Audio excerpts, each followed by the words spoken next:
같이 불러주셔서 고맙습니다. 오늘 열심히 하겠습니다. 잠깐 기도할게요. 하나님, 고맙습니다. 우리가 오늘 북한에서 온 사람들과 우리 사이에 가로막혀있던 보이지 않는 벽에 대해서 눈을 뜨려고 합니다. 하나님, 이 벽에 대해서 우리가 알고 극복하는 지혜가 있게 하여 주십시오. 예수님 이름으로 기도했습니다. 예. 좀 주세요. 오늘 제가 함께 나누고 싶은 말씀은 주체사상과 기독교라는 주제로 이렇게 말씀을 전하겠습니다. 우리가 주체사상을 왜 알아야 되냐면요, 심각하게 알아야 되는 이유가 있습니다. 처음 한국 교회들에서 북한 선교가 언제부터 시작을 했냐면 1990년대 말 97년도 그때부터 시작해서 북한에서 대량으로 탈북민들이 나오기 시작했어요. 그때부터 사실 북한 선교는 시작이 됐습니다. 근데 처음에 북한 선교를 대하는 태도들이 굉장히 낭만적이었어요. 남한교회들에서. 왜 그랬냐면요, 일단 동족이고 언어가 통하고 그런 사람들이기 때문에 다가와서 그리스도의 사랑을 안아주고 또 가난하니까 굶어 죽는 상황에 처했으니까 우리가 가진 그 양식을 나눠주고 사랑을 해주면 금방 쉽게 될 것이라고 다들 생각을 하고 접근을 했습니다. 그런데 잘 안 된다는 걸 깨닫는 데까지 한 10년이 걸린 것 같아요. 야, 정말 안 되네? 되는 것 같은데 참 쉽지 않네 하는 걸, 야, 이거 정말 어렵다 하고 한 10년을 하고 나서 그걸 깨달았어요. 그리고 그 다음에는 왜 이렇게 어렵지? 이렇게 생각을 하면서, 그러면 저들이 그냥 무턱대고 다가가서 그냥 성경을, 복음을 전하고 이렇게 돈도 주고 먹을 것도 주고 옷도 주고 이러기보다는 먼저 저들을 우리가 알아보자. 저들이 내면의 구조가 어떻게 되어 있는지, 그 가치관이랑 세계관이랑 어떻게 되는지 한번 배워보자 하고 배우기 시작을 했어요. 그렇게 그러면서 많은 교회들에서 이렇게 북한의 역사, 북한의 정신적 지주인 주체사상을 배우기 시작을 했어요. 그렇게 배우다 보니까 충격을 받았어요. 어떻게 충격을 받았냐면 다르다는 걸 알게 됐어요. 달라도 너무 다르다는 거. 외국인보다 더 이질적이라는 걸 알게 됐어요. 그래서 놀랬죠. 그 다음에 그러면 이렇게 다른 저들에게 어떤 방식으로 우리가 다가가야 되겠느냐 하고 고민을 하는 데까지 걸린 시간 지금까지 왔어요. 지금 북한 성경 여기까지 왔어요. 대략 한 20년 정도가 진행이 됐다고 보는데, 처음에는 낭만적으로 접근하다가 좌절했고 안 된다. 그래서 왜 안 되냐 하고 봤다가 다르다는 걸 깨닫는 데까지 지금 현실쯤에 오고, 지금 많은 교회들에서 그러면 우리가 접근하는 방법론을 바꾸자 하고 탐구하고 연구하는 중에 있습니다. 그래서 저는 북한에서 이렇게 성장을 했고, 이렇게 북한 사람 입장에서 이런 모든 움직임들을 바라보면서 이런 것도 도움이 되지 않을까 해서 꺼내놓은 게 주체사상과 기독교예요. 우리가 북한 사람들이 복음을 만날 때 내면에 어떤 저항을 느끼는지, 그 저항의 주체는 주체사상이거든요. 주체사상에 이렇게 세계관과 가치관으로 무장했던 사람이 복음을 만날 때 어떤 반응을 할 수밖에 없는지, 그래서 우리가 어떻게 접근을 해야 되는지 이것이 도움이 되지 않을까 해서 이 강의를 만들었습니다. 그래서 이 강의를 들어야 우리가 북한 사람을 바라보는 시각이 좀 바뀔 수가 있다고 저는 생각을 합니다. 그래서 주체사상에 대한 강의를 제가 한국에 와서 좀 몇 건이 들어봤어요. 제가 연대 쪽에서 연대 학생들이 주체사상 공부를 많이 해요. 그래서 들어봤더니 진짜 놀랐어요. 와, 정말 북한에서 대학교에서 배우는 것 못지않게 여기서 굉장히 심도 있게 깊이 있게 배우더라고요. 근데 한 가지 약점이 있다면 뭐냐면 이론 중심, 학문 중심으로 계속 주체사상을 들여다보더라고요. 근데 저는 그런 학문 중심으로 하는 게 아니고, 저는 주체사상이 현실이 됐던 나라에 살다 본 사람이기 때문에 현장 경험을 가지고 이렇게 강의를 구성을 했습니다. 그래서 강의를 어떻게 하려고 그러냐면요. 주체 사상이 가지고 있는 긍정적인 면을 일단 보고 그리고 부정적인 면을 보고 그것이 긍정적인 면과 부정적인 면이 기독교의 복음을 만났을 때 어떤 반응을 할 수밖에 없는지를 반응하는 과정을 우리가 이렇게 세 부분으로 이렇게 나눠서 보려고 합니다. 일단 먼저는 주체 사상이 가지고 있는 긍정적인 면을 우리가 한번 보겠습니다. 긍정적인 면인데 주체 사상을 이해하려면 이것부터 이해해야 돼요. 주체 사상의 핵심이에요. 이게 혹시 들어보셨는지 모르겠습니다. 자기 운명의 주인은 자기 자신이다. 소위 제가 오타를 했습니다. 자기 자신이 모든 것을 결정한다. 자기 운명을 개척할 수 있는 힘도 자기 자신에게 있다. 이 정신에서 주체 사상은 출발을 합니다. 여기서부터 모든 걸 출발해서 그 국가든 세계관이든 모든 것을 응용해내서 풀어냅니다.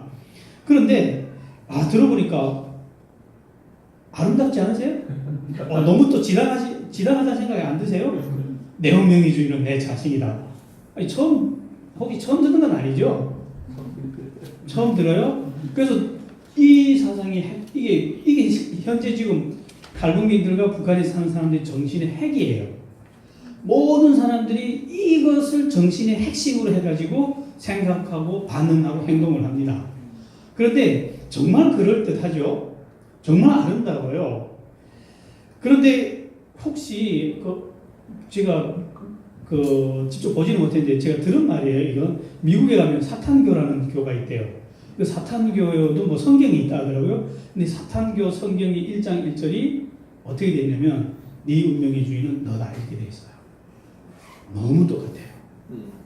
우리가 지금 믿고 있는 성경은 이거하고 완전 반대로 가르치잖아요.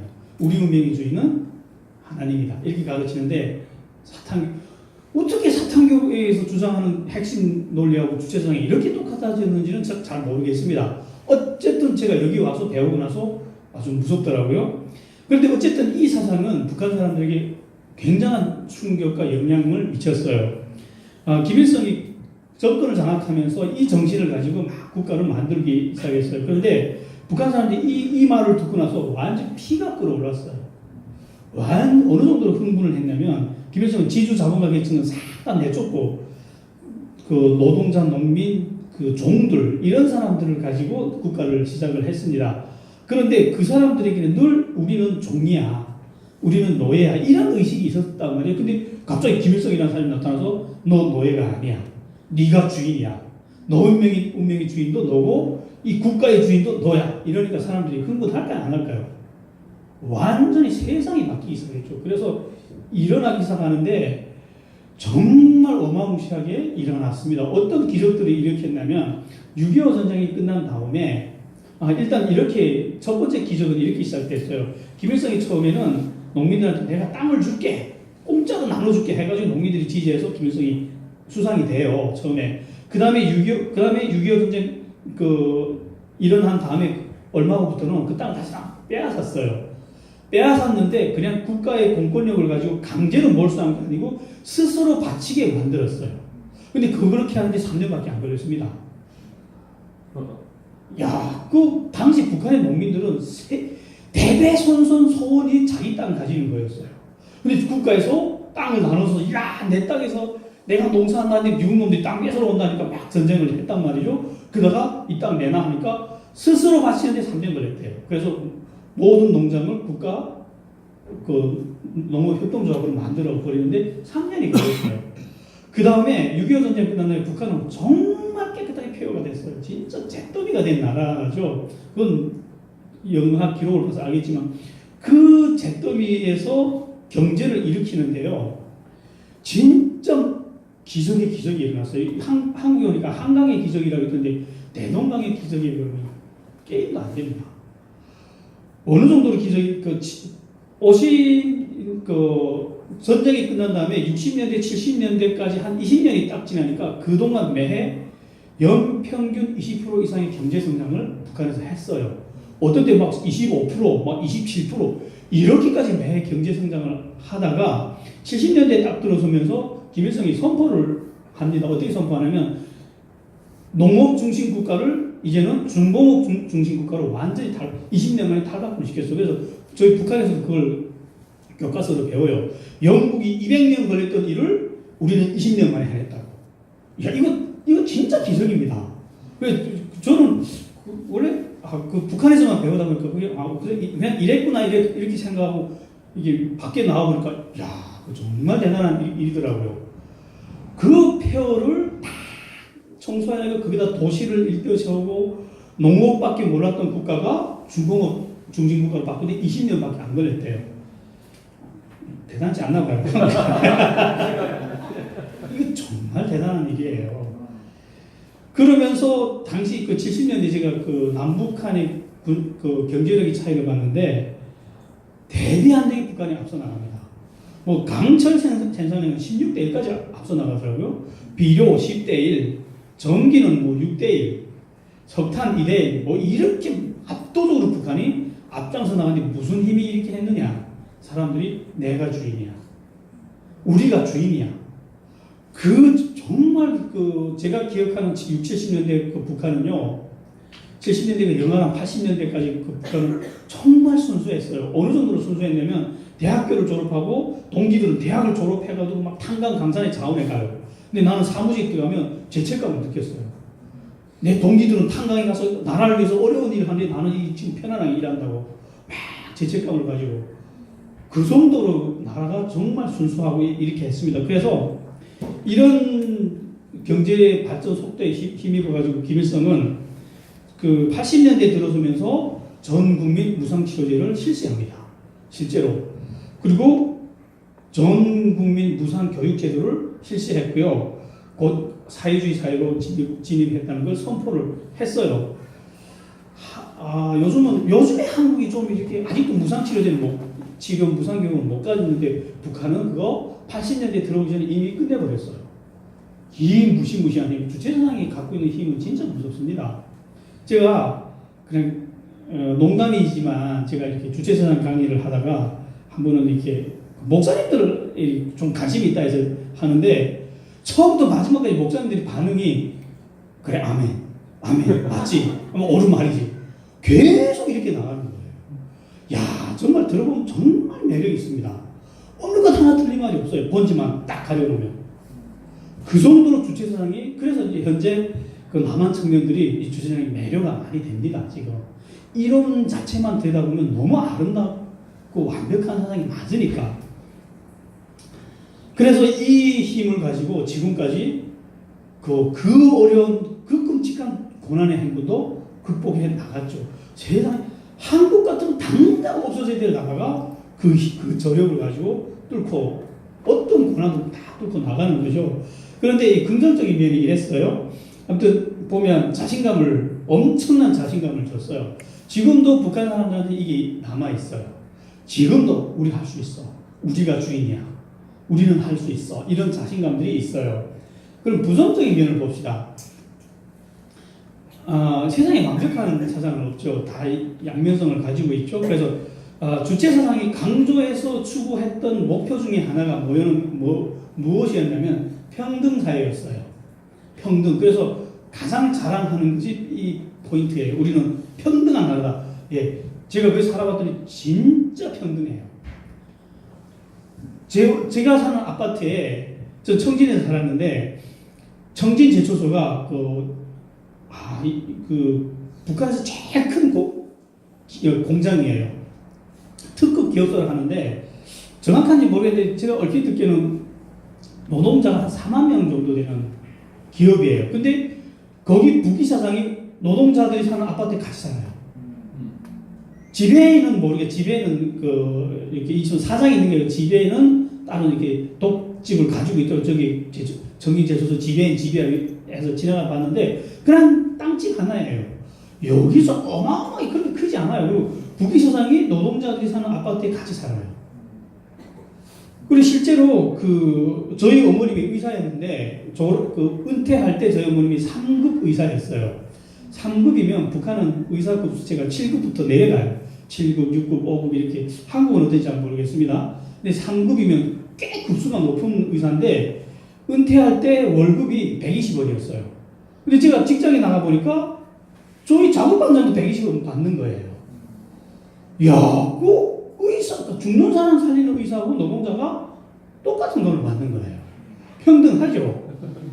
쌀은 무조건 일률적으로 똑같습니다. 국가에서 서민은 700g씩 줘라 하는데 700g 못 주고 한 550g씩 정도씩 주거든요. 뭐 지배인이건 노동자는 똑같이 550g 이렇게 줍니다. 그래서 차이가 있으면 뭐 저쪽 집은 쌀밥 먹을 때 우리는 좀 옥수수밥 먹고 뭐 지배인 집 아들은 뭐 가죽 신발 신고 다닐 때 나는 천으로 만든 신발 신고 다녀서 요 정도 차이. 한국에서 보면 그건 차이도 아니죠 그게. 아무튼 이렇게 사는 나라였어요. 평등하죠. 좋겠죠.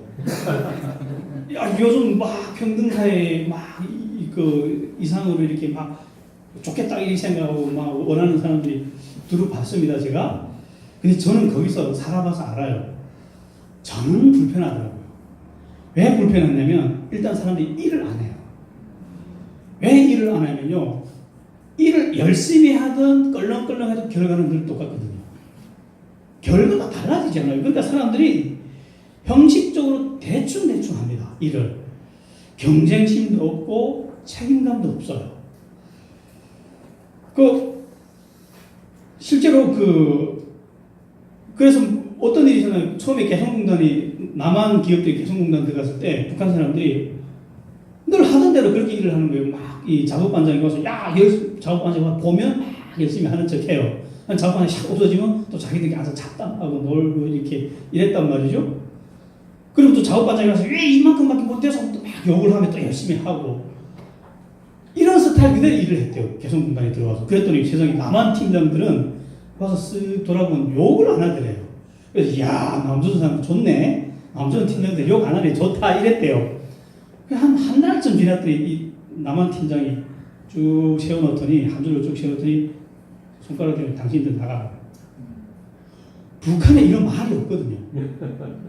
당신들 일 열심히 안 하니까 나가세요. 이런 말이 없어요. 직장 나오지 말라고 이게 왜 떡이냐고 더 좋아하죠. 근데 개성공단 들어오려면 굉장히 뒤에서 뒷돈 많이 주고 들어온 사람들이거든요. 그래서 너무 놀래가지고 사람들이 야 세상에 일 안 하니까 막 쫓아내네. 그 다음부터 열심히 했다는 말을 제가 들었어요. 근데 제가 들어보니까 당연히 그렇지 이런 생각 드는. 저는 농장에 일하려고 가면요 이 평등이 얼마나 괴로운가 하면요 지금 와서 생각하면 우리 어머니 월급하고 노동자 월급이 똑같은 거는 저는 격분합니다 지금. 솔직히 저희 어머님은 자식들이 4명이 있는데 잘 먹이지 못해서 위로 누님 2명이 굶어서 죽었거든요. 근데 저는 북한에 살 때 이렇게 경험을 해서 농장에 나가서 일을 하는데 학생 때 나는 좀 힘이 세니까 김을 매는데 호미가 김 매는데 1시간에 한 10m 정도 나갈 수 있어요. 10분에 한 10m 정도 나가는데 내 옆에 앉아있는 여자애는 10분에 한 2, 3m밖에 못 나가요. 일을 내가 월등하게 많이 하는데 식당에 들어가면 밥은 똑같이 주는 거예요. 나는 늘 배고파요. 근데 걔는 덩치도 작고 힘도 안 쓰니까 그건 나무 그 밥이면 충분해. 근데 저는 늘 고만 먹고도 배고파가지고 한참 잘하는 남자애들이 정량밥 어떻게 버팁니까? 그래서 제가 그때 화가 나가지고 선생님 그랬어요. 밥 좀 더 달라고. 그러니까 막 욕을 하더라고요. 똑같이 주는데 너만 왜 그렇게 많이 먹어야 되냐 해서 제가 그때 이런 말을 했던 적이 있어요. 아니 소는 소만큼 먹이고 염소는 염소만큼 먹여라. 그게 평등 아니냐고. 제가 느끼기엔 그게 평등이었어요. 아니 소 새끼고 염소 새끼고 똑같이 먹여놓고는 일은 똑같이 시키면 그게 무슨 평등이냐고. 그래 나 많이 먹겠다. 나 일 많이 하면 되지 않느냐. 그때 저희 담임선생님이 했던 말이 정치는 실험이란 게 없어. 그냥 그대로 해. 너 감옥 가고 싶어 그래? 그래서 이런 말 하면 안 되는구나 이러고 그냥 찌그러졌어요 제가. 야 정말 좀 평등이 싫었어요. 좋아하는 사람들이 있습니다. 어떤 사람들 좋아하냐면 노동 능력이 없는 사람들. 그 사람들한테는 괴로운 일이 없어요. 그런 대단한 청진제철소 부기사장이 자기가 같은 아파트에 사는데 물론 들어가서 먹는 건 좀 다르겠죠. 그래봐야 쌀밥 먹고 뭐 고기 반찬 먹는 정도겠죠. 참 그래 이런 부작용을 극복할 수 없었다는 거죠. 주체사상이 이 일을 안 해요. 그 다음에 주체사상이 또 다른 그 추구하는 포인트가 이렇게 이상이 뭐냐면 모든 사람이 다 같이 주인된 세상, 인민이 주인된 세상이에요. 요즘 비슷한 구호들이 나오죠. 사람이 먼저다. 사람이 중심이다. 이렇게. 저는 이 구호를 북한에서 많이 들어봤어요. 이런 류의 구호를. 그래서 이것이 결과가 어떻지는 당연 북한 사람은 본능적으로 압니다. 지금 남한 분들이 처음 들을 때는 굉장히 그렇다고 좋아하는데 이게 시간이 지날수록 어떤 세상을 만들어가는지를 제가 봤어요. 일단은 북한도 처음에 시작은 그렇게 했어요. 그 돈이 주인된 세상을 걷어버리고 사람이 주인된 세상을 만들어보자. 그래서 군대도 인민의 군대, 그리고 학교도 인민학교, 뭐 지어도 다 사람 중심으로 했어요. 뭐 궁전 지어도 인민대학습당, 인민소년궁전, 다 인민 다 사람이 주인이 된 세상을 실제로 만들었습니다. 그래서 북한에 가면요 계급이 없어요. 여기서 자본가 계급, 많이 배운 계급, 못 배운 계급, 못 가진 계급 이런 거 없어요. 뭐 지배인도 120만 받고 의사도 120원 받고 노동자도 120원 받으니까 그리고 뭐 다 똑같이 사니까 실제로 그랬는데 결국 그런 세상이 딱 만들어지니까 어떤 세상이 만들어지냐면 그러니까 얼핏 생각하면 좋지 않을까요? 삼성도 내 거래요. LG도 내 거고 다 우리도 삼성의 주인이 될 수 있어. 이론만 들여다보면 좋았는데 딱 거기 가보니까 살아보니까 아무도 주인이 없는 세상이 만들어지더라는 거예요. 다 같이 주인된 세상이라는 것은 결국 주인이 아무도 없다는 말이 되더라고요. 그러니까 어떻게 되냐면요, 주인이 없으니까 이렇게 처음에 청진에는 버스 공장이 있어서 처음에 이렇게 버스가 이렇게 공장에서 쫙 나와요. 그럼 버스가 나올 때는 페인트 칠도 해가지고 유리도 다 달리고 의자도 다 이렇게 폭신폭신하게 있어요. 한 6개월 정도 다니다 보면 유리부터 제일 먼저 없어져요. 그 다음에 그 폭신폭신한 해면 다 뜯어가요. 누가 뜯어가느냐 보면 운전기사가 뜯어가거든요. 집에 가보면 그 유리배다가 자기 집 창문에 다 붙여버리고. 왜? 그 버스 내 거 아니니까. 농장에 갔는데 일을 하는데 그 학생들이 농촌동원 가서 이렇게 막 그 봄 같은데 일손이 바쁘니까 학생들 동원을 시킵니다. 그래서 막 일을 하면 지금 뭐를 꽂는데 다 자기 맡겨진 일들이 있단 말이죠. 물 보는 사람이 따로 있고 비료에 치는 사람이 따로 있고 뭐 꽂는 학생들은 뭐를 꽂고 이렇게 다 세분화되어 있는데 그래서 논밭에서 물이 저기 줄줄줄 흘러내려가요. 근데 그 앞에서 비료 치는 사람 비료를 쳐요. 그래서 형님 저기 물이 흘러내려간다고. 그 비료 쳐봐야 물 다 흘러내려가 쓸데없지 않느냐 그랬더니 그게 나와 무슨 상관이 있는데. 나 물 관리한 사람 아니야. 나 비료 치는 사람이야. 이렇게 일을 하는 거예요. 공원에 이렇게 의자가 처음에 공원이 만들어지면 새로 만든 벤치들이 있어요. 한 1년만 지나면 다 뽑아가서 누군가 가져가요. 누가 가지면 학생들이 뽑아가거든요. 왜? 학교에서 이렇게 나라에 바치는 세부치를 가져가라. 그러니까 굴러다니는 파고초를 주워오라는 말인데 그걸 가서 뽑아오는 거예요. 그럼 선생님이 보면 알아요. 이게 공부했던 거라는 거. 그래도 받아요. 왜? 인정 없으니까. 이러니까 결국 주인 없는 세상이 만들어지니까 누가 주인이 되냐면요. 아무도 주인 없는 세상에서 주인 노릇하는 건 힘센 사람이 주인 노릇합니다. 근데 북한에서 누가 힘이 제일 세냐면 김일성의 힘이 제일 셌어요. 실제로 김일성에 의해서 모든 것이 결정되고 통제가 되기 시작하면서 북한 사람들은 자기 운명의 주인 노릇을 할 수가 없는 거예요. 어느 정도로 철저하게 이렇게 주인 노릇을 못했냐면요. 학교를 졸업하면 여기서 자기 적성에 맞게 자기가 여기 애들은 적성에 맞춰서 나는 어느 학교 가고 싶어. 나는 전기공학 배우고 싶어. 나는 의사가 되고 싶어. 자기 적성에 맞는 학교를 가는데 그런 거 없어요. 여기서 수능이라는 게 있습니다. 그래서 1등부터 100등까지 쫙 뽑아놓고 1등부터 10등까지 김일성대, 20등까지 김책공대. 이렇게 쭉 가서 저도 이렇게 학교 뚝 갔는데 쭉 너는 뭐 전기학과, 너는 뭐 무슨 학과, 그냥 배송 받는 대로 들어가요. 그냥 전기학과 졸업한 다음에 또 마지막 졸업하는 날부터 직장에서 내 명단 들고 너기 와 우리 직장이요. 제가 선택하기 여유 사이가 없었어요. 제가 선택하지 않고 제 개인 그러니까 직장과 학교는 다 결정이 돼요. 마지막 죽는 순간까지. 주인 아닙니다.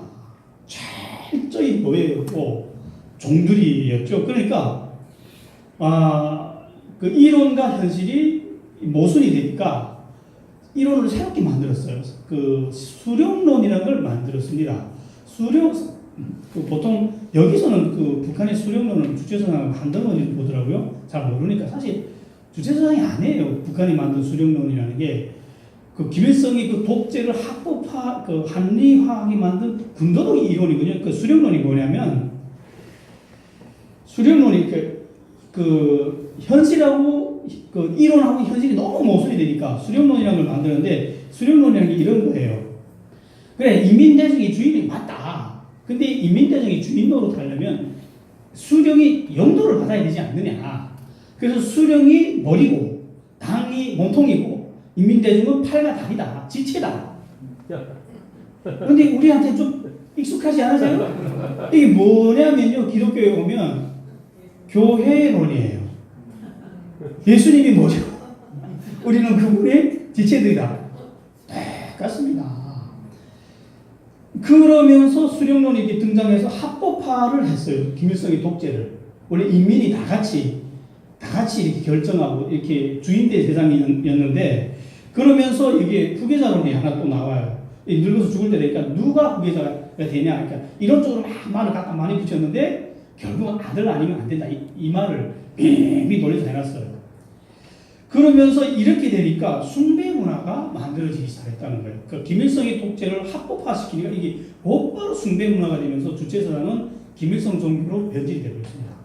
所以 시작은 그렇지 않았는데 결과는 김일성 종교가 만들어졌습니다. 그래서 이 김일성 종교가 김일성은 어디로 무엇으로 그 법적으로 명명했냐면 김일성은 주석이 아니고 우리 민족의 태양이다 이렇게 제가 한번 설명했는지 모르겠습니다. 했죠 저번에 봐서 태양 그래서 그 지금 이슬람교 사람들 뭐 알라신을 믿는다는데 북한 사람도 똑같아요. 알라신도 태양신이거든요. 김일성도 태양신이에요. 또 이렇게 이슬람교 사람들이 그 헌신하고 그 작동하는 구조하고 북한 사람들이 헌신하고 작동하는 구조가 똑같습니다. 오히려 북한 사람들이 웃어요. 그 이슬람교 사람들이 폭탄 메고 막 들어가서 폭탄 테러를 하는 거 보면서 여기서 와 무섭다 대단하다 이러는데 북한에는 그런 군대 여단이 몇 개씩 돼요. 그렇게 전문 자폭하는 군대들이 어쩌다 한 명 나오는 게 아니고 그런 대규모 군대들이 있습니다. 그러니까 북한 사람이 이렇게 되면 그 주체사상과 김일성 숭배 문화라는 그런 바다에서 살다가 한국 가서 이제 복음을 만나게 되죠. 앞으로 북한 사람들 복음을 만나게 됩니다. 그러면 이랬던 사람들이 이렇게 살던 사람들이 기독교를 만날 때 어떤 반응을 할 수밖에 없느냐. 우리 그걸 한번 봅시다. 제일 먼저 미치는 영향이 뭐냐면 무신론의 영향이에요. 우리는 북한에서 하나님에 대해서 이름조차 못 들었어요. 그러니까 초등학교 때 잠깐 이렇게 배워요. 옛날 사람들은 하나님을 믿었다고.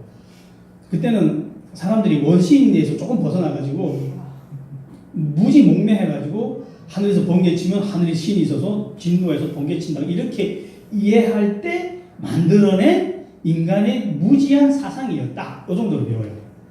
좀 더 나가면 좀 더 깊이 있게 배우면 이 지주 자본가 계급이 노동자 농민을 착취하기 위해서 만들어낸 하나의 이론이다. 그래서 자본주의 세계에 가면 하나님이라는 신앙이 있다. 요 정도로 배워요.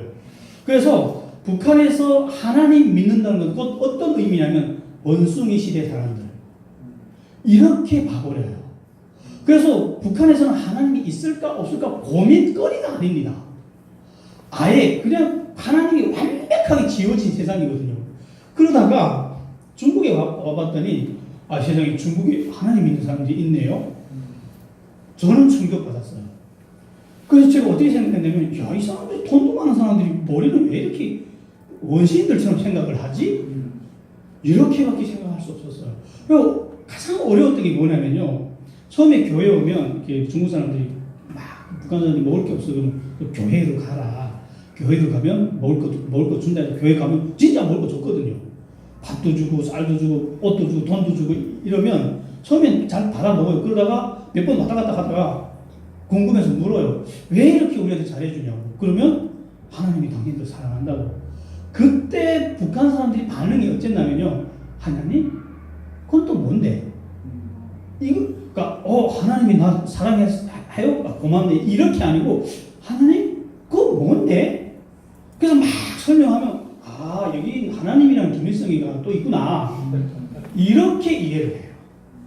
왜 저도 이렇게 막 처음에 전도를 들을 때, 아이고, 내가 북한에서 김일성한테 속았는데 지금 얘가 또 김일성을 믿어야 돼? 이렇게 반응을 해요. 마치 제가 이렇게 그 시간을 겪어봐서 아는데 어느 정도 난해했냐면 날 때부터 소경인 사람한테 빛을 설명하는 것보다 더 난해합니다. 이 세상에 빛이라는 게 있어. 날 때부터 소경 이해를 못 하잖아요. 빛 그게 뭔데 만져지지도 않고 느껴지지도 않는데 그런 게 있어. 이거는 정말요 하나님만 할 수 있어요.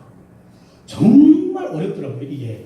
그것이 가장 일단 어려웠어요. 그 다음에 하나님의 존재가 아무튼 가장 생소했고요. 그 다음에 이렇게 그 인간 세계에서 하나님이라는 존재를 완벽하게 추방을 시켰더니 인간이 가장 비참해지더라는 거예요.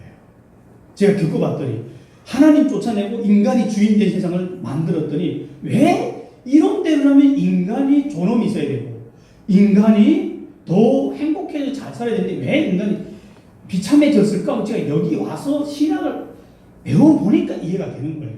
지금도 북한 사람들 풀지 못해요. 왜 이렇게 됐지 우리가? 왜 그랬냐면요. 인간을 바라보는 시각이 먼지예요. 먼지가 우연히 뭉쳐져서 만든 게 인간이다. 이렇게 가르치거든요. 진화론의 근원이 그거예요. 그럼 어느 번개가 뽕 쳤더니 아메바라는 단세포 생명이 생겨서 우연히 진화돼서 원숭이가 돼서 원숭이가 진화돼서 우리가 된 거야. 결국 우리 근본은 먼지에서 왔어. 너 죽으면 먼지로 가버려.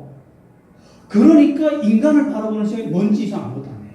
오히려 소보다 더 가치 없어요. 북한에서 소를 잡아먹으면 사람이 처형되는 나라예요. 왜? 소 없으면 농사를 못하니까. 여기서는 막 트랙터가 움직이는 게 아니고 소가 한번 물건도 나오고 밭도 갈아야 되는데 이거 몰래 잡아먹으면 막 총살시켜버리거든요. 소보다 더 가치 없는 존재. 그래서 그냥 그 위에서는 밑을 내려가 보는데 그냥 부려먹을 수 있는 짐승처럼 바라봐요. 야, 그 하나님을 배제를 했더니 결국 이런 세상이 오더라는 거예요. 그러니까 북한의 큰 대형 공사는 군인들이 하거든요.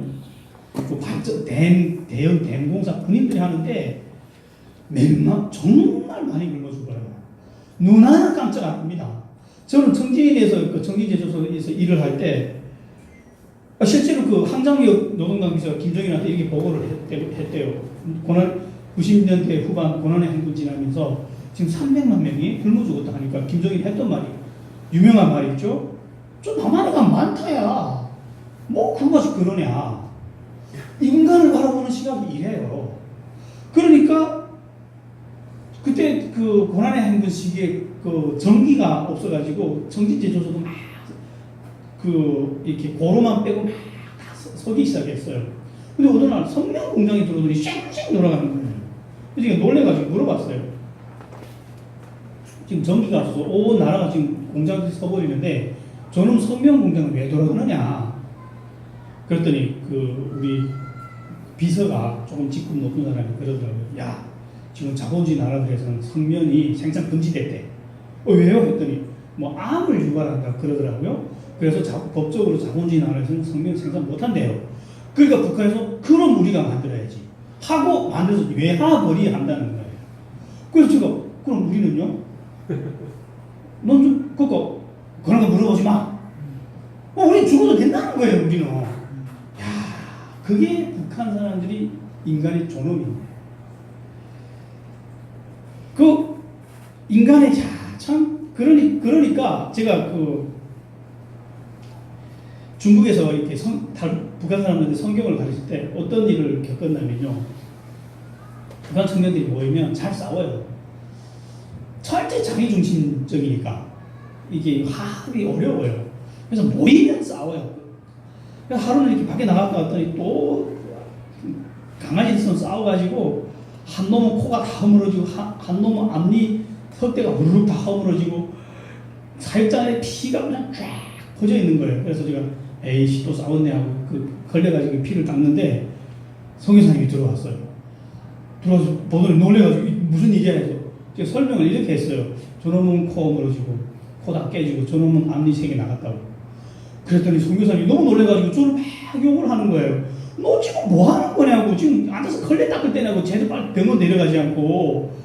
그때 제 반응이 어쨌냐면요, 기분이 나빠가지고 우리 뭐 애를 보냐고, 뭐 코 깨지고 이 나간 거 가지고 이렇게 호들갑이냐고. 오히려 그 깨진 놈들이 더 해요. 우리를 애를 본다고 귀찮다고 막 이러면서. 지금 생각하면 끔찍해요. 제가 여기서 보면 너무 끔찍한 일이 거기서는 아무렇지도 않은 일인 거예요. 그래서 그때 왜 그랬을까 하고 지금 와서 생각해 보니까 이렇게 짐작이 됩니다. 사랑을 받아본 적도 없고 누굴 사랑해 준 적도 없고, 그러니까 자기도 존귀하게 생각을 안 해요. 그냥 기분 따라 그때 기분 따라 막 행동을 하는 거예요. 야, 그러니까 자기 삶에 대한 책임감도 솔직히 없습니다. 그냥 하루하루 되는 대로 살자. 저는 남한에 와서 가장 적응하기 어려웠던 게, 남한 청년들은 10년 후, 20년 후를 내다보고 공부를 하잖아요. 저는 그게 이해가 안 되더라고요, 처음에는. 지금은, 정말 그렇게 10년 후를 내다본 사람이 일어나는 걸 보면서 그렇게 해야 되는, 저도 이제 그렇게 됐지만, 북한은 그런 문화가 없어요. 그러면서, 그리고 이렇게, 그래서 하나님이 완벽하게 없어지면 사람 중심 세상을 만들었더니 누가 가장 비참해졌다고요? 사람이. 왜? 사람이 언제 존귀해지냐면요, 영원한 존재이기 때문에. 그래서 사람이 존재의 근원은 거기에 있더라고요. 하나님으로부터 왔기 때문에. 이게 다시 하나님한테 돌아와서 영원히 사는 존재이기 때문에 그런 거지. 그걸 지었더니 진짜 인간이, 참 그랬어요. 그리고 숭배 문화의 영향 때문에 가치 체계가 붕괴를 합니다. 어떻게 붕괴했냐면, 북한의 가치 체계는 가치 체계 중심에 누가 들어왔냐면 김일성이 들어가 버렸어요. 그다음 시간이 지나면 김정일이 들어갔고 지금은 김정은이 들어갔어요. 그래서 이게 어떻게 가치 판단이 되냐면, 김일성에게 영광이나 이익이 도움이 되면 선, 아니면 악, 이렇게 가치 판단이 갈립니다. 그러니까 실제로 인간 중심 세상을 추구했는데 막 김일성에서 말 한마디 잘못하면 현장에서 총을 쏴 죽여버려요. 그냥 여기 보니까 강주에서 사람을 정권에서 많이 죽였다고 요즘 많이 떠드는 거 보면 여기 그런 일이 있었네 이거 보는데, 북한은 저런 거 1도 아닙니다. 뉴스거리도 안 해요. 북한에서 실제 저런 일이 몇 번 있었거든요. 탱크를 막 밀어버렸어요. 그 항해제철소에서 막 노동자들이 쌀 달라는 것도 아니고 일을 좀 할 때가 월급을 달라 했더니 탱크를 막 밀어버렸어요. 그래서 탈북민, 저는 처음에 한국 와서 놀랬던 게 이런 거였습니다. 이러더라고요, 한국 사람들이. 너희 나라는 집에 불나면 초상화 들고 뛴다며? 그래서, 그럼 그거 들고 뛰지? 너희 뭘 들고 뛰냐? 그래서, 왜냐면, 이 통장이라면 그런 돈 되는 거 물건 들고 떼야지. 우리 그런 거 없어, 집에. 그럼 생필, 책상, 걸상, 가마, 이게 전부인데. 개인 사유재산이라는 게 없는데. 근데 초상화 들고 뛰면 칭찬받고, 그거 불태워버리면, 그 반동문자로 비판을 받아야 되는데. 뭘 들고 뛰겠습니까, 그러면? 초상화 들고 뛰어야지. 가치 체계가 그렇게 되니까. 그러니까 뭐가 붕괴하냐면요, 인류가 갖고 있던 보편적 가치가 붕괴를 합니다. 보편적 가치라는 게 어떤 거냐면, 어떤 문화나 어떤 시대든 공통적으로 소중하다고 여겼던 가치들이 있어요. 그게 뭐냐면 인간을 사랑하고 지식을 추구하고 가정을 소중히 여기고 이웃을 사랑하고 자연을 사랑하고 정직하고